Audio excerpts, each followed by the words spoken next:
Paano palitan ang thumbnail ng ating video? Pero ano ba yung thumbnail? Ito yung still picture o hindi gumagalaw o pinaka-front page ng iyong video na makikita mo gaya nito nasa gallery na hindi pa nagpe-play. Paano ba palitan ito? I-tap mo lang yung video na papalitan mo. Then i-tap itong tatlong dot sa lower right side. Then i-tap itong edit video.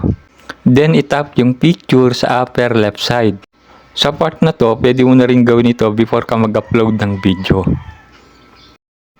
And then sa bandang ibaba, makikita mo na yung mga picture na pwede mong ipalit sa picture na nasa itaas. Si-select mo lang yan.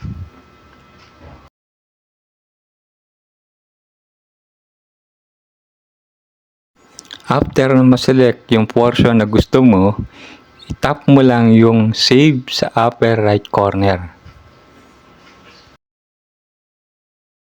Then i-tap yung save button sa bottom portion. Then back sa gallery.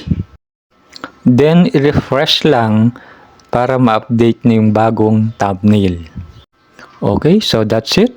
Kung di ka pa nakapollow sa ating FB account, pakitap ang follow button.